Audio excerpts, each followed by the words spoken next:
5 hal menemukan jejak sejarah Indonesia. Sejarah merupakan suatu peristiwa atau kejadian yang telah terjadi pada masa lampau dalam kehidupan manusia. Peristiwa-peristiwa yang telah terjadi pada masa lampau itu tentu meninggalkan jejak-jejak sejarah agar peristiwa itu dapat diketahui atau disampaikan kepada generasi berikutnya. Namun, menemukan jejak-jejak sejarah masa lampau itu adalah pekerjaan yang tidak mudah. Sebab peristiwa itu telah terjadi ratusan bahkan ribuan tahun silam, di mana masyarakatnya belum mengenal tulisan. Meski demikian, terdapat 5 hal yang dapat membantu menemukan jejak-jejak sejarah yang terjadi pada masa lampau, yaitu folklor, mitologi, legenda, upacara, dan lagu-lagu daerah Indonesia. 1. Folklor. Salah satu upaya yang ditempuh para ahli sejarah dalam mencari dan menemukan jejak-jejak sejarah masa lampau adalah melalui folklor. Menurut Kamus Besar Bahasa Indonesia, Depdikbud, Balai Pustaka, tahun 1990. Folklor adalah adat istiadat tradisional dan cerita rakyat yang diwariskan secara turun-temurun tetapi tidak dibukukan. Oleh karena itu, folklor dapat dibedakan menjadi 2 bentuk, yaitu folklor lisan dan folklor non-lisan. Adapun yang dimaksud folklor lisan dan folklor non-lisan adalah sebagai berikut. 1. Folklor lisan adalah folklor yang diciptakan, disebarluaskan dan diwariskan dalam bentuk lisan, seperti bahasa, teka-teki, puisi rakyat, dan sebagainya. 2. Folklor non-lisan adalah folklor yang diciptakan, disebarluaskan dan diwariskan tidak dalam bentuk lisan, tetapi dalam bentuk benda-benda hasil kebudayaan manusia. Di antara folklor non-lisan adalah arsitektur rakyat, kerajinan tangan, pakaian dan perhiasan tradisional, obat-obatan tradisional, dan sebagainya. Folklor lisan. 1. Bahasa rakyat. Bahasa rakyat adalah bahasa yang dijadikan sebagai alat komunikasi di antara rakyat dalam suatu masyarakat, atau bahasa yang dijadikan sebagai sarana pergaulan dalam hidup sehari-hari. Bahasa tersebut hanya digunakan di kalangan rakyat. Bahkan, bahasa rakyat itu sangat berbeda dengan bahasa yang digunakan oleh kaum ningrat atau golongan masyarakat yang tinggal di lingkungan istana, keraton. Bahasa rakyat berbeda-beda antar kelompok masyarakat. Di Indonesia terdapat beragam bahasa rakyat, misalnya bahasa Batak, Sumatera Utara, bahasa Melayu, Sumatera Barat, Bengkulu, Riau, bahasa Sunda, Jawa Barat dan Banten, bahasa Betawi, Jakarta, bahasa Jawa, Jawa Tengah, Jawa Timur, dan Yogyakarta, bahasa Dayak, Kalimantan, bahasa Bugis, Sulawesi Selatan, bahasa Ambon, Maluku, bahasa Asmat dan Dani, Papua, bahasa Bali, bahasa Manggarai, Flores Barat. Namun, bahasa yang sama digunakan di suatu daerah bisa berbeda-beda baik logat, dialek, maupun kosakata bahasanya. Misalnya di daerah Sumatera Utara, bahasa Batak Karo agak berbeda dengan Batak Toba. Di masyarakat Sunda, terdapat perbedaan bahasa antara Sunda daerah Cirebon dengan Sunda daerah Jawa Barat lainnya seperti Bogor, Bandung, Sukabumi. Demikian juga bahasa Jawa yang digunakan orang Jawa Tengah agak berbeda dengan bahasa yang digunakan oleh orang Jawa Timur. Dengan demikian, bahasa sebagai alat komunikasi hanya dapat dimengerti dan dipahami oleh masyarakat pemakainya, meskipun tidak tertutup kemungkinan bagi orang lain untuk mempelajarinya. Dengan mempelajari bahasa dari masyarakat lain, maka hubungan dan komunikasi akan lebih mudah.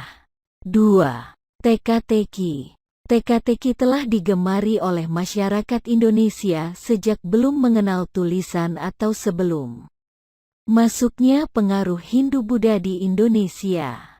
Teka-teki ini berkembang hampir di seluruh daerah Indonesia. Teka-teki muncul secara tiba-tiba dan kebetulan saja, terutama pada kesempatan bincang-bincang di waktu senggang. Teka-teki dikatakan sebagai sarana hiburan dan latihan mengasah pikiran. Sebagai contoh teka-teki adalah, mana lebih dahulu telur atau ayam?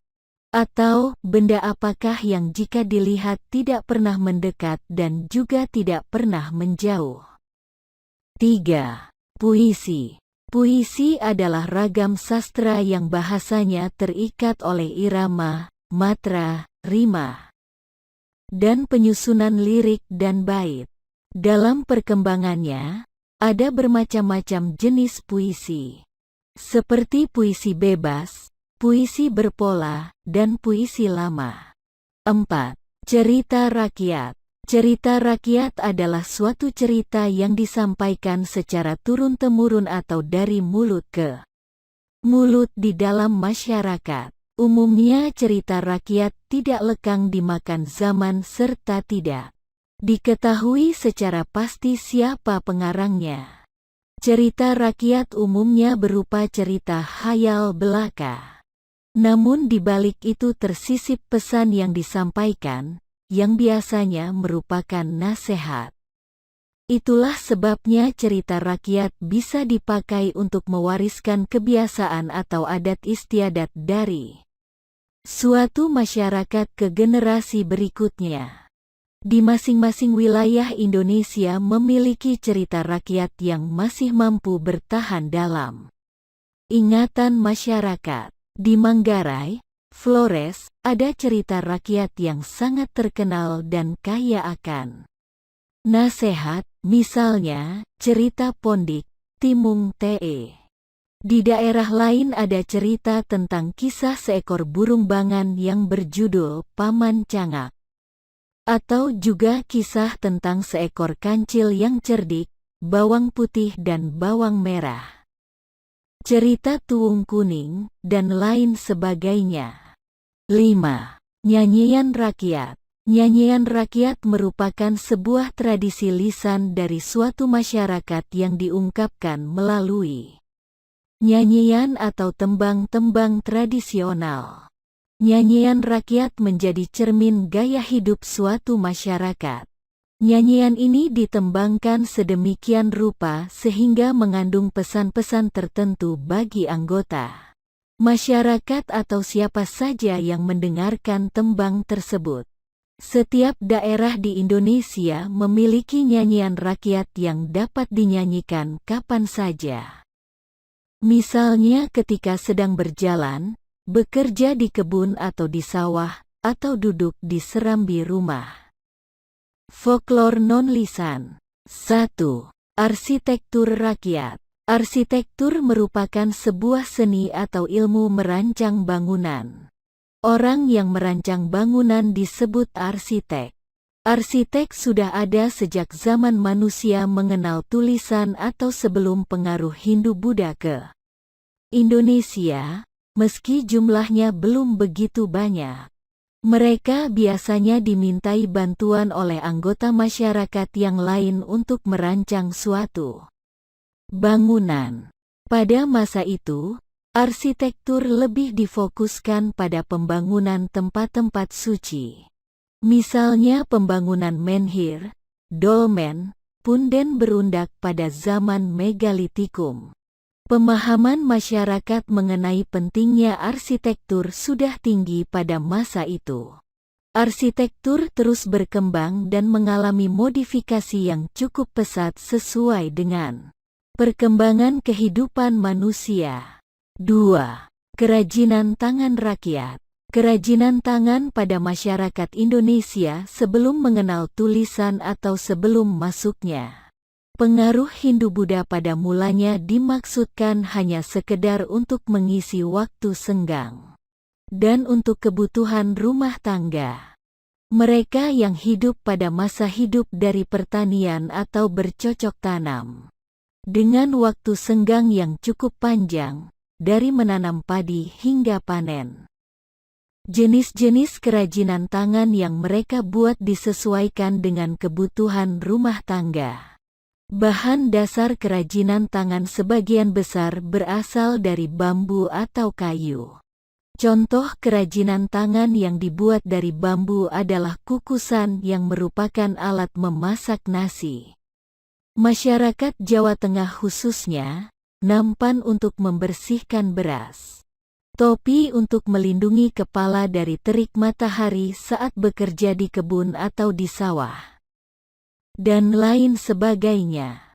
3. Pakaian dan perhiasan tradisional. Masyarakat praaksara atau sebelum dimulainya kehidupan bercocok tanam sudah mengenal beraneka ragam pakaian maupun perhiasan.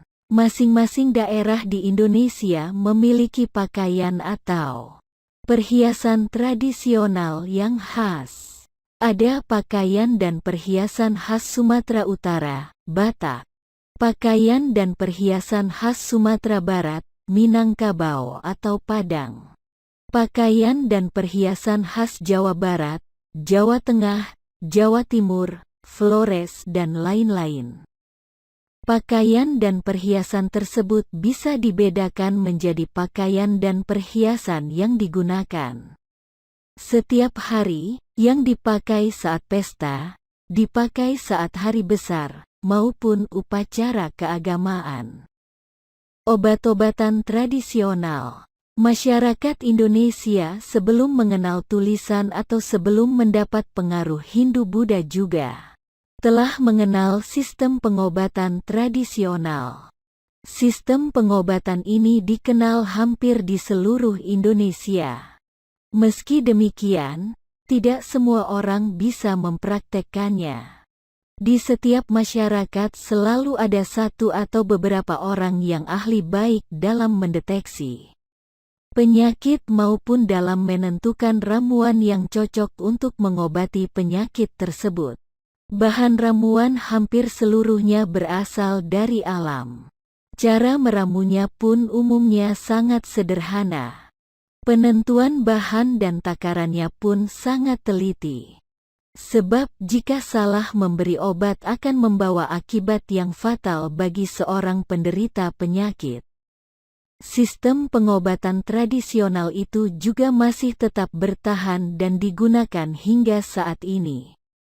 Bahkan banyak ahli pengobatan tradisional yang membuka klinik. Mitologi. Masyarakat Indonesia sebelum mengenal tulisan atau sebelum masuknya pengaruh Hindu-Buddha telah mengenal cerita-cerita mitologi. Mitologi adalah ilmu tentang kesusastraan yang mengandung konsep tentang dongeng suci, kehidupan para dewa, dan makhluk halus dalam suatu kebudayaan. Atau suatu cerita tentang kehidupan suatu bangsa pada masa lampau yang memiliki hubungan erat dengan para dewa dan para pahlawannya.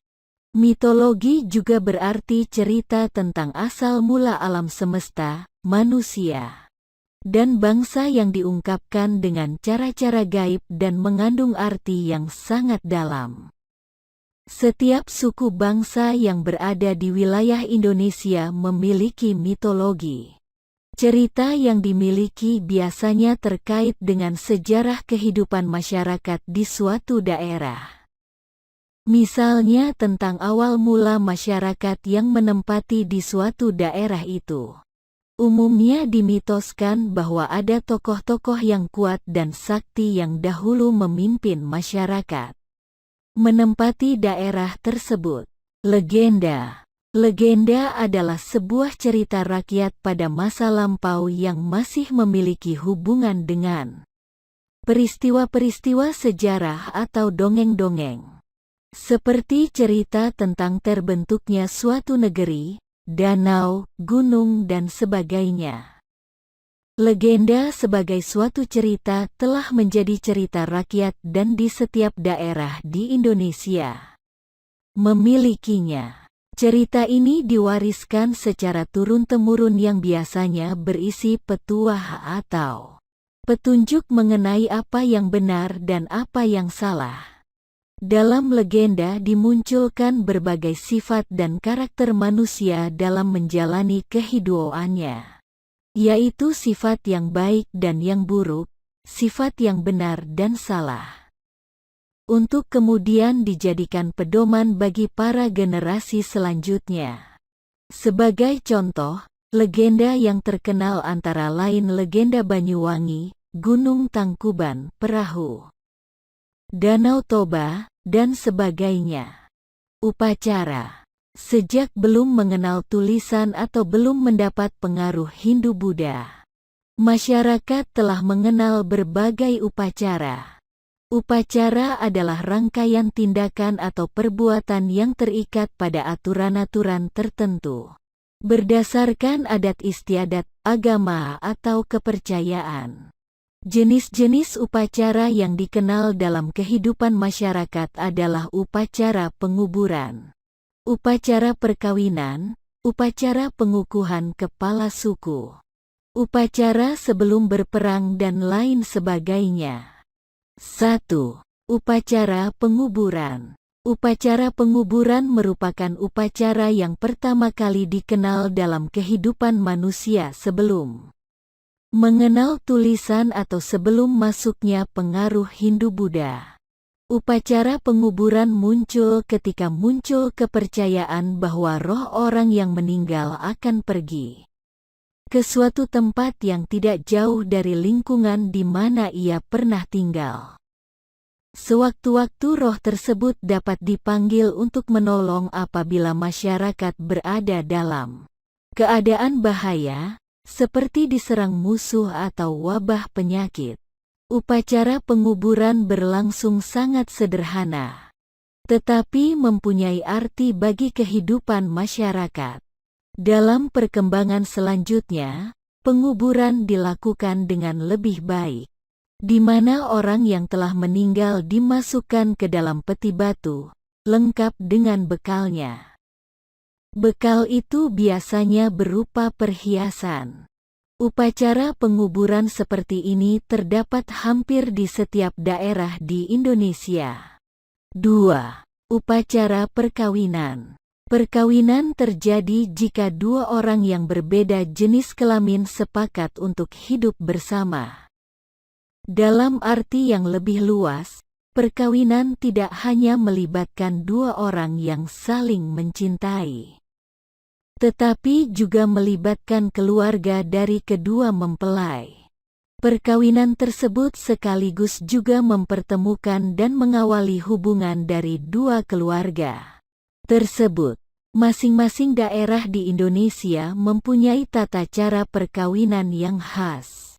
Pada suku Minangkabau yang menganut garis keturunan matrilineal misalnya, upacara perkawinan dilangsungkan di rumah keluarga istri. Sedangkan pada suku Batak dan Bali yang menganut garis keturunan patrilineal, upacara perkawinan dilangsungkan di rumah keluarga laki-laki. 3. Upacara pengukuhan kepala suku. Dalam kehidupan masyarakat Indonesia sebelum mengenal tulisan, kedudukan seorang kepala suku sangat penting dalam sebuah kelompok suku. Untuk menjadi kepala suku, seseorang harus terbukti memiliki kekuatan, keahlian, pengalaman, atau pengaruh yang lebih dibandingkan dengan orang lain. Mengingat tanggung jawab seorang kepala suku sangatlah berat. Kepala suku berfungsi sebagai pelindung kelompok sukunya dari berbagai ancaman, seperti serangan dari kelompok suku lain, binatang buas, atau wabah penyakit. Kepala suku juga dianggap sebagai begawan, di mana para anggota sukunya bisa bertanya atau meminta nasihat kepadanya. Bahkan ia dianggap ahli dalam segala hal, misalnya dalam hal upacara pemujaan, upacara penempatan rumah, upacara pembukaan ladang baru, dan lain-lain.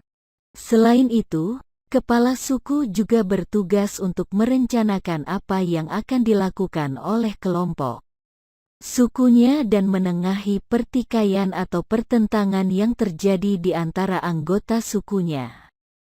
4. Upacara sebelum berperang. Pada masa masyarakat Indonesia belum mengenal tulisan, peperangan antar kelompok suku sering terjadi. Peperangan itu disebabkan antara lain sebagai berikut. 1. Masalah perbatasan. 2. Ingin menguasai daerah dari kelompok suku lain. 3. Masalah yang timbul dari hubungan yang kurang harmonis antar anggota dari kedua kelompok suku. 4. Membuktikan ketangguhan dan kekuatan dari masing-masing kelompok sukunya. 5. Mempertahankan harga diri suku. Adanya pertentangan-pertentangan di antara suku sering berbuntut peperangan.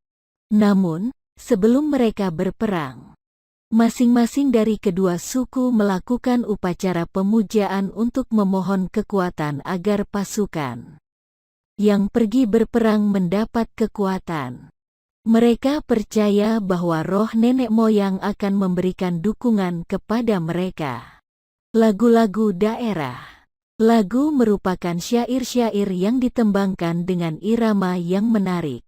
Lagu bisa menjadi sarana curahan hati orang yang membuat lagu atau syair lagu. Karena itu, lagu-lagu yang ditembangkan bisa bernuansa sedih, bisa gembira, atau bisa juga jenaka. Lagu daerah adalah lagu yang menggunakan bahasa daerah. Indonesia kaya akan lagu-lagu daerah. Butet adalah lagu daerah Batak, Sumatera Utara, yang dilantunkan dengan nada sedih oleh masyarakatnya. Tenang Tanage adalah lagu daerah Manggarai, Flores, yang dinyanyikan dengan nuansa perenungan. Kampuang Nan Jauh di Mato adalah lagu daerah Sumatera Barat. Masih banyak lagi lagu daerah lain di seluruh Indonesia. Lagu-lagu daerah tersebut menyiratkan pesan-pesan tertentu.